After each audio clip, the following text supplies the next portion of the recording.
What's going on, y'all? Y'all know how we do it with the news videos, bro. We get right into the details. All I ask is that you go drop a like for me. Let's try to get like 1,300 likes, all right? Anyways, y'all saw this tweet from Ronnie yesterday, right? Well, the news came out today. It is a 1 minute and 11-second trailer, I think, about this new Myteam game mode. I'm gonna leave the link to the trailer in the description. I took a couple screenshots because obviously I don't want to get copyrighted for showing the actual trailer. But basically, it says NBA 2K's Fantasy Collection is back, introducing the all-new Unlimited mode. And I'm not going to lie, if you're a Myteam player, this does look pretty cool. For us Park players, it doesn't really affect us that much. Assemble your team from any 13 cards in your collection. So basically, you know, assemble your team from any Myteam card that you've gotten, and you can put it into this game mode, I'm assuming, announcing the all-new Triple Threat and Triple Threat Online. This is a game mode that it looks like is actually going to be pretty fun. Play 3-on-3 single player or online. So it's like basically you're taking Myteam but combining it with the park a little bit in a 3-on-3 kind of format. In the trailer they show some of the courts and all that stuff, and honestly, like I said, for Myteam players it looks pretty cool, and it might actually bring some of the park community over there because it's kind of like a park system with a 3-on-3. But anyways, there was park news yesterday, so let's get into it. Now, I'm not going to read these word for word. You know, I just want to bring them to your attention and then give my opinion on it. But basically, this guy's asking Mike Wang, or actually it's supposed to be pronounced Mike Wang, is what we were just told. But about post fades and how he said they were going to be good. And he said, I'm taking those factors into account. Post fades are evaluated different than regular jumpers. He said in 2K18, you see right here, since they're much easier to anticipate and contest, it was easy to shut them down. 19 more accurately reflects post shots to be real life. Good post players aren't bothered by defenders being like up in their face and whatnot. And that is very true. You look at the best, you know, post scorers in NBA history.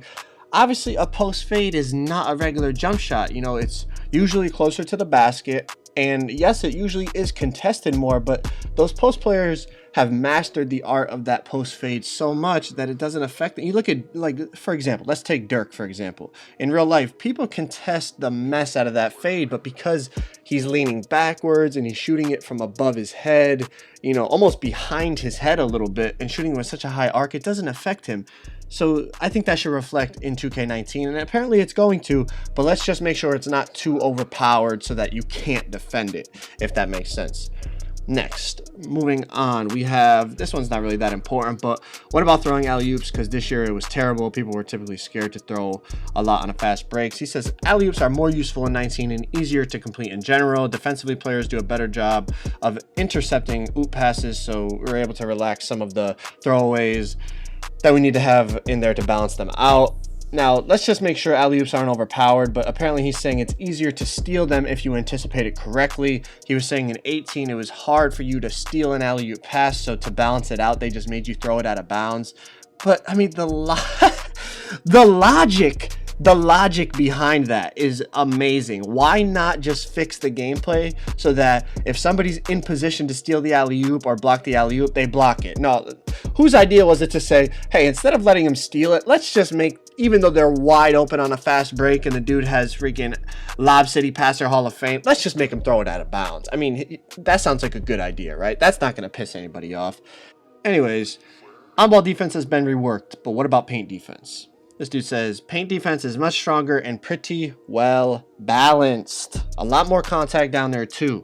Thank you, God, because this year the paint defense made me want to throw up. I mean, you could have a 99 strength, 340-pound center, and you're still able to get pushed under the hoop. That made no sense. Also, the slide animations, you know, you're playing good D, hands up, body between them and the hoop. They go up and you just slide 2 feet out of the way, or they just slide off your hip and lay it in. You know, it really did not reward good paint defense. If you played good paint defense, you'd probably have to do it 4 or 5 possessions in a row and you'll finally make them miss. Otherwise, they just slide through you, but thank God that's being fixed. What do you mean by special defensive stop resolutions for locks and rim protectors? Is paint defense fixed? It was absolutely horrible in 18. He says locks will be able to stonewall ball handlers more frequently than other arcs. So that means obviously locks are going to be better defenders than other archetypes, which is actually very good news that we've been hearing. Rim protectors unlock grab blocks and other content. Both arcs can cancel offensive badges and takeover skills. They can also knock the ball free when colliding with receivers. So listen, all we've been hearing about is how good locks are going to be, how good rim protectors are going to be, which honestly, I would like that, because then that really adds value, especially in Pro-Am, to having a lockdown or a rim protector on your team. I'm going to be real with you. I don't know if you guys remember, but I remember before 2K18, they were tweeting about how good lockdowns were going to be, and it was a complete lie. Pure lockdowns are really useless this year, honestly, just because of the lack of ability to shoot. I mean, you can hit a little bit, and honestly, like, yeah, they do, you know, they do perform better than other archetypes defensively, but it's not to the point that it's like, okay, despite the fact they can't shoot, we really need that lockdown on our team, because he is absolutely going to be able to clamp up whoever he's guarding, because he really can't. Like, sure, he does a decent job. You know, he does better than a regular archetype. I will give him that, but it doesn't outweigh the negatives, if that makes sense. Like, there's too many things that lockdowns can't do to just pick him up for that little bit of a defensive boost. You know, next year it sounds like they're really going to, you know, they're really putting emphasis on the fact that they'll have the ability to get animations and things like that other archetypes can't get. And that might add that, you know, it might outweigh the minuses of the lack of shooting. It might add enough to gonna say, okay, we need a pure lock, or we need a pure rim protector, or at least a two-way, or, you know, a primary lockdown, secondary something on your team. We'll see. Next, this man is basically asking about centers missing lightly contested layups, and also our post scorers getting fade ace back. Post scorers shoot a lot of contested shots. We should be on timing, not openness. And Mike Wang, I keep saying his name wrong. Layup defense is modeled better this year, so the makes and misses make more sense. And yeah, I agree with you about emphasizing timing over openness when it comes to post fades and hooks. See my last tweet that we already addressed. This is a big topic going around about, even on jump shots, should it be openness or should it be timing? Now, I think it should be both. Like, if you shoot a contested shot, it shouldn't go in. Also, if you shoot an open shot but you mistime the shot, it shouldn't go in. I'm not saying 0%, but you guys don't understand what I'm saying. It shouldn't go in, you know, it should go in a low percentage if you shoot a contested shot, or if it's a bad release. I don't care if you're wide open. If it's a bad release, that's not skillful. It shouldn't go in. Now, he's saying on post fades and hooks, it should be more timing than openness, because in real life, post scorers, like we already talked about, are able to shoot contested fades and things like that. I do agree with that, but we have to make sure that there is a balance. Otherwise, we're going to be looking at 2K17 again, where you could shoot heavily contested, consistent green post fadeaways, and that doesn't take skill either. So there must be a balance, otherwise it's going to break the game. All right, for all my dribble heads out there, basically this man is saying he doesn't think it's fair that dribblers are the only one to have a cooldown feature. You know, his archetype shouldn't be punished for something his build was made to do. Only playmakers get patched more and more every year.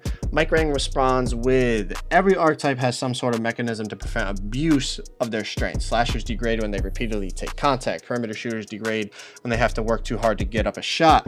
Over dribbling for playmakers was just not accounted for very well until 19. Now, when it comes to this, there has to be a balancing mechanism for every archetype. Otherwise, certain archetypes obviously would have an advantage over others. I just have to agree with him. Like, I mean, how many possessions? I mean, a lot of you will say James Harden dribbles a lot and then he shoots jump shots. That is true, but he also shoots like 44% from the field or something like that. So, you know, how many times does somebody dribble for 20 seconds and then just shoot a jump shot and make it? Same thing with someone that's running around constantly for a possession, run around, trying to get open, and then they finally get open. Their shot percentage goes down because they had to work so hard. And it's the same thing for each build. There has to be something to balance it out. So I think that's a good idea and a good way to implement it by the 2K devs.